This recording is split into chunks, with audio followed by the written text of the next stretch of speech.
Yeah, Hey everyone, welcome to Latin Entertainment as we present Support Latine Businesses, the show, where we interview various businesses across Abya. Also, if you haven't, please join the Facebook group Support Latine Businesses on facebook.com/group/Support Latine Businesses, where you can network with a wide range of people in the pursuit of cooperative economics. Now let's get into this episode where we're interviewing Meg and Sam from SUPAY. yeah, my name is Megan, Meg. Either way, I was adopted from Cusco, Peru. I was raised in Minnesota, and then I came out to New York for second. Yep, and my name is Sam. I was adopted from Ica, Peru, and I grew up in New York City, Manhattan, more specifically on the Upper West Side. So yeah, we should go straight into adoption. I'm also adopted, and just great to see other adoptees like making strides and such, and really being promoting of that. How has like your adoption stories both been thus far into your current adulthood? Yeah, I'll go first. Yeah. So I think it was really nice. We both actually met when we were 13, going down to Peru to meet our adopted family, or our birth family, for the first time.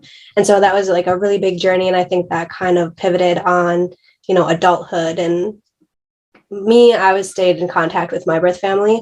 I went down there to live with them for a little bit, and I'm more involved, I think, than Sam is. So it's kind of cool to have two different, like, pretty different perspectives as far as being adopted and being in touch with your birth family, and Sam can tell his side. Yeah, definitely also how it relates to the business and the brand of what we're trying to do.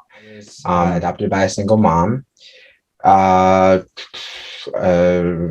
Ica, Peru. I've 4 older brothers, 1 older sister, who I'm the youngest, who recently actually found out that they moved, or they somehow got into California, which is a really interesting story. A lot of things I want to know about that. It's kind of hard with the language barrier. I don't know Spanish and they don't know English. But yeah, I'm not necessarily so interested in maybe where I came from, but more interested in how that made me who I am, and more importantly, where I will take that for the future. That's kind of like where I'm kind of honed in on and focused on in my life. Good.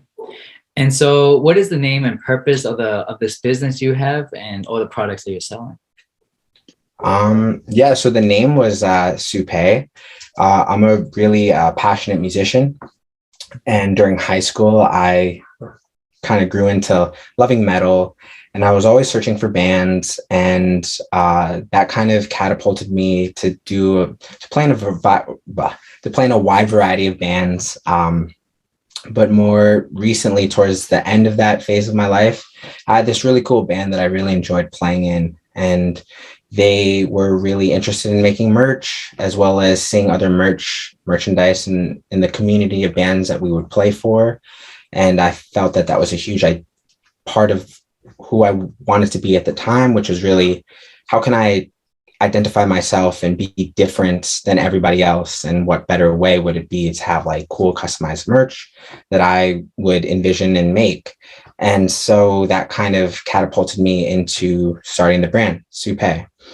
And I was thinking about what I could do that was different than what everybody else was doing at the time. And I kind of went into where I came from, and I said, there aren't that many clothing lines based on Incan and Peruvian culture. What a perfect time it would be to kind of just create that. And hopefully I thought, a lot of people would like that because it was different. Yeah, so how Sam was pivoting off of like not necessarily worrying about kind of where he came from. I'm completely the opposite. And I'm just like, how does that relate to me? How does being adopted, how does having 2 moms or multiple siblings, how do I engage with that? How do I engage with others? Trying to kind of bring that out of it, and also just really search for this like identity and this meaning. And so then when we started working together, I kind of brought this a little bit of a deeper meaning into it. Like, how can we really be a part of this and not just show this pretty little picture to, other Hispanics. How can we bring everybody into kind of our world and kind of have a better understanding of who we are? Yeah, which is kind of, to put it shortly, it's like, I had an idea concept prior, and she's just like, but why? Like, why did you do that? What's, and I'm like, it's cool. But she's like, yeah, well, I mean, but it could be so much more. Like, I don't know, like what you're trying to, and I'm like, no, that is a great point you're making. So definitely, with her guidance and her, ideas and input, definitely, I feel made the brand into a much more genuine place to where it is right now in the moment. And I believe that we both feel a lot better about it, because we feel that we're kind of truly tapping into the things that we love and believe in, and the things that we identify with. For instance, your art making, and where all the ideas and the feelings that you have at any given time when you're creating these pieces of work is really inspiring, and really like a joy to see. And definitely you inspired me to kind of because I'm a huge musician as well, and I produce music. I'm an electronic music guy, and you definitely showed me to kind of look deeper into the meaning of music and what it means to me, and my place and my purpose in that scene. And so that's kind of like where we came from, and where we are at the current moment in the brand. So. And what does SUPAY mean? And as well as the logo, what does that really represent? Well, SUPAY is the god of the underworld. When I initially was looking at ideas for what to call a brand, definitely SUPAY was something that reached out to me, because I personally identified with it. SUPAY is the god of death, but in Indian mythology, death isn't necessarily a negative thing. And I feel like I truly identify with that, because I have always in my entire life felt different and misunderstood. And because I was quiet, no one really knew who I was. And I kind of took a lot of comfort in knowing that I can, attach a part of where I came from to a part of what I'm doing. And so that when I heard that name, it kind of just clicked. And I was like, that's it. That's the one. Anything like to add to that, Megan? Yeah, I think, you summed it up pretty perfectly.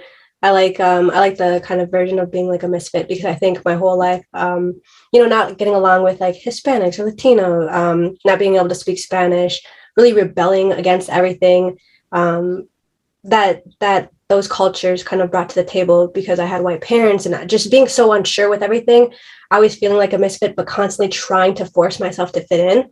And I think kind of being like, okay, SUPAY, you always say like it's a branch of our identity, and that kind of just helps ground me, and so that it makes everything kind of like come together, and I guess make sense in my head, because like what Sam was saying earlier is I'm always the one questioning things like why, and this kind of just rounds everything out. And because I think that it's beautiful that you do, because it forces me to truly solidify the parts that you're questioning, either to solidify them, like I was saying, or to rethink them and say, maybe that isn't really adding up to the way I thought it was, because you're not maybe thinking that it is. And if you're not thinking that it is, what if other people aren't thinking that it is? Like, how can we figure out that confusion and come together and find something an idea that's something we can both stand behind.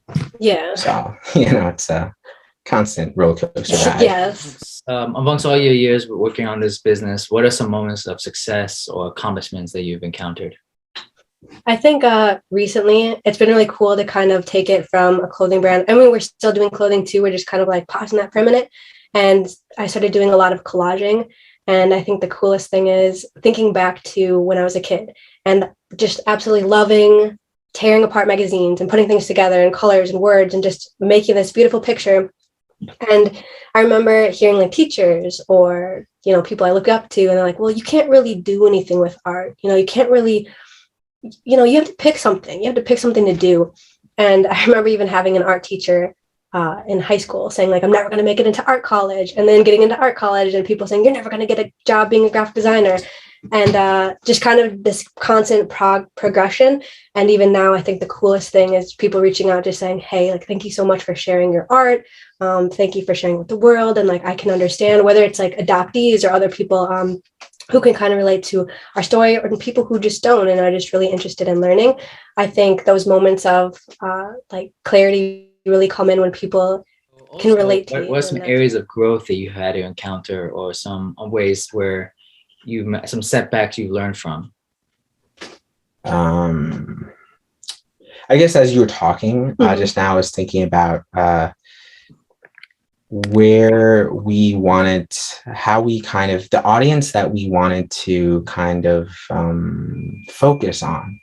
And I think for me, it might be different for you, but for me, I feel as though I really want to focus the brand to other cultures that might not know much about South American culture and Incan culture, because we live in America, and there's a lot of people who don't necessarily know about our culture. I think that it's important to kind of find mediums, whether it's music, whether it's artwork, that can successfully convey that communication, that information about where we come from. And I think that's important because, a lot of people that come from those cultures, they know about it because they lived it. It's like in their blood, it's in their family. And a lot of people who might not know about it, who would love to know about it, who aren't necessarily part of our culture. And I think, spreading the wealth, spreading the knowledge is like so important. So yeah, and I think like a challenge that we've kind of battled up and down is like, how much do you share? How personal do you get? Does it matter? Are you going to be like a brand like Nike, where maybe they don't share anything and it's just more about, the professionalism of the brand? Or, is it okay to kind of talk about like adoption, or talk about more things that are personal? And I think that's kind of a struggle within itself, just, this constant progression and this constant like growing up and kind of trying to find yourself. You both have like shared your experiences about, your indigenous roots. Like what's it like the conscious conclusion you're going with your indigenous roots, opposed to like a more Americanized view of yourself or a Latinized view of yourself?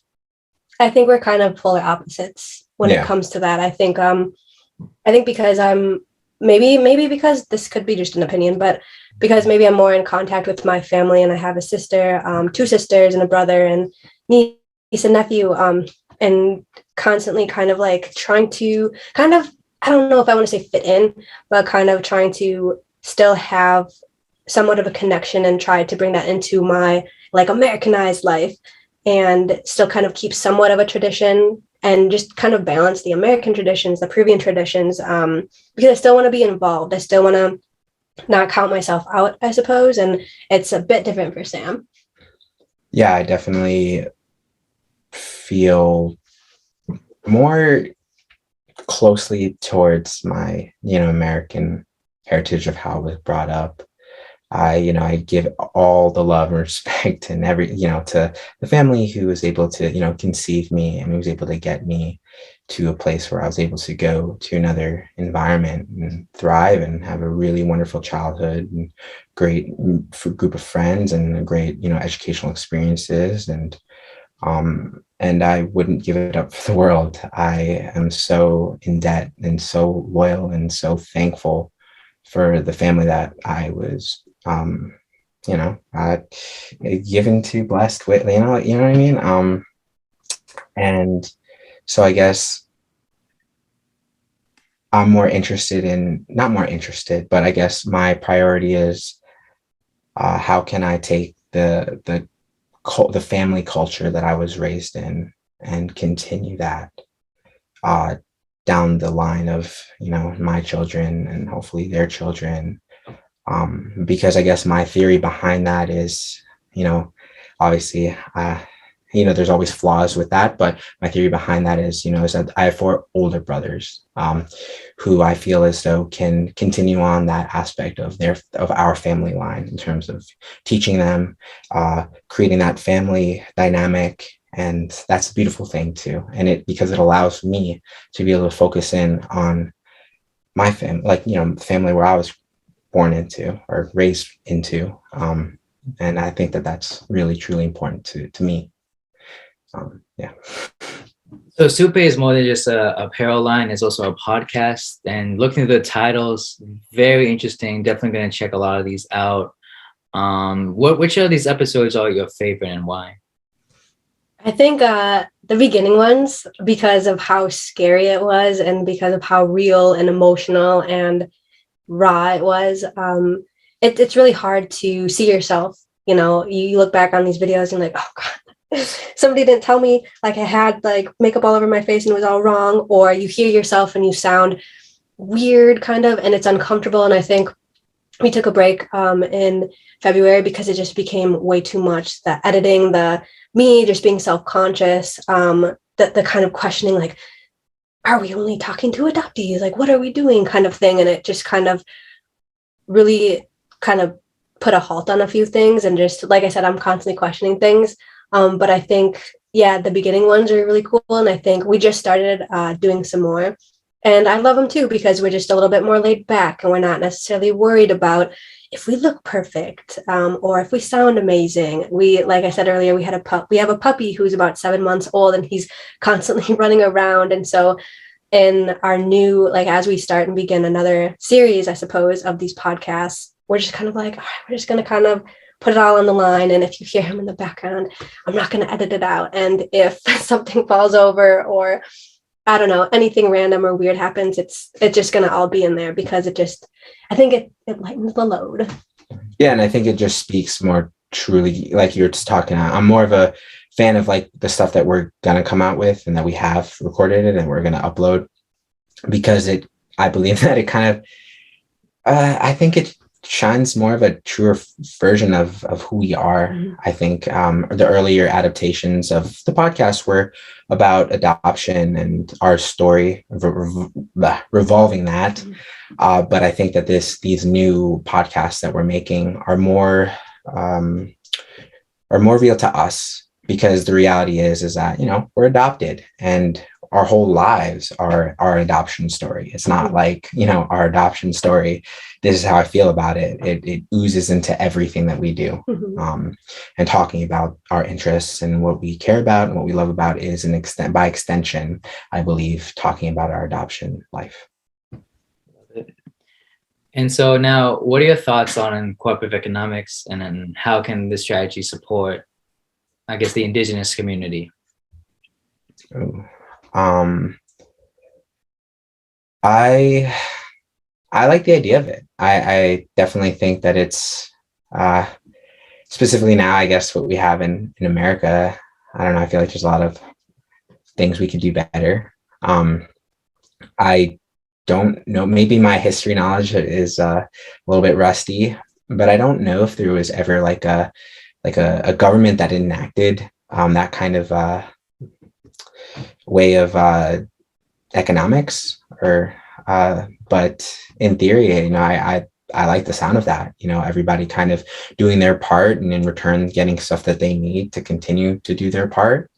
I truly believe in the growth of society, which is one of the things I enjoy about capitalism, which is it does promote you know, people to learn and to be entrepreneurs and to want to be the best at what they do, because they will, you know, get rewarded for that. And I think that's a beautiful thing because it creates incentive. And if that is implied with the what was it, cooperative economics, I definitely would be, you know, think that it would be a great idea.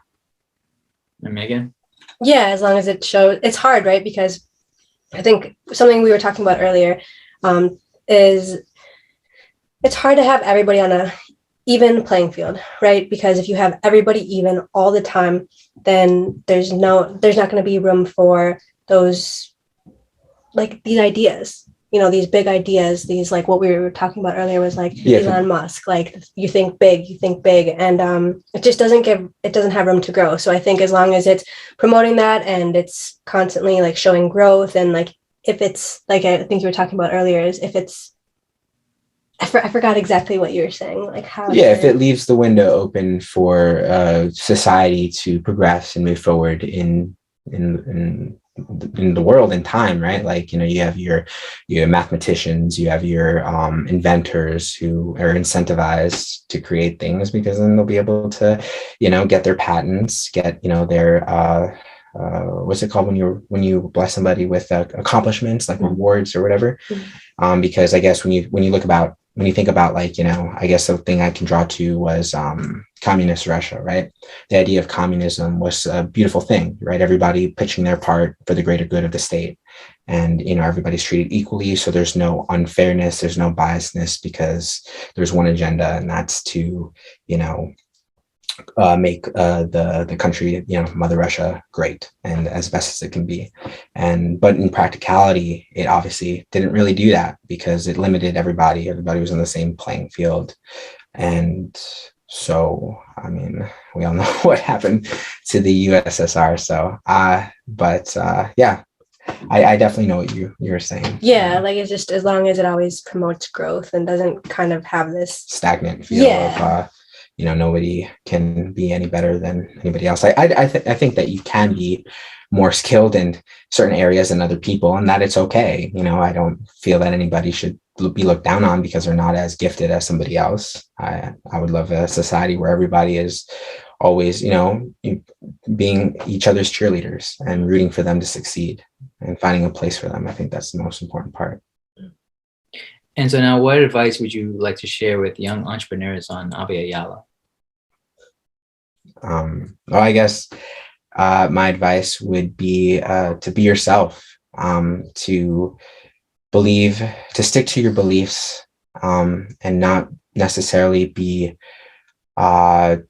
silenced by the majority or the community. I definitely think in today's world, cancel culture is not necessarily a good thing, because I think that it focuses more on damning somebody and persecuting them, and less on redemption and surrounding them with love, in terms of that they did what, like, maybe they did make a mistake, and it's okay to have a second chance. Your career and your life shouldn't be subjected to, like, one event. And to be able to support the individuals who maybe messed up. And because I always believe in second chances, I think that that's very important for somebody, because I've been in the dumps in my life, and because people gave me those second chances, I was able to thrive and to really be the man that I wanted to be. So that's the advice that I would give to younger generation, is just to stick to what you believe, and if you believe it's right, then never give up on that belief. And I'd say always just kind of keep offering that hand, keep always trying to be true, even if it makes yourself kind of look silly. I remember while we were doing while I was involved in the first launch that we were doing together, kind of making these videos. I think we made maybe 6, and it was like maybe the 6 mistakes of launching a t-shirt brand or whatever the case was. And it was awkward. You're going in public places to make sure you have, like, a cool background or something. And you're just trying to be yourself, and you're trying to explain yourself, and you're trying to kind of help other people at the same time, right? Because I just am really big on just constantly lending out a hand, just constantly, like, helping. If somebody asks for help, just, how did you do this? Oh my gosh, this is the link. This is where I did it. This is, like, literally, do you need me to send you a video?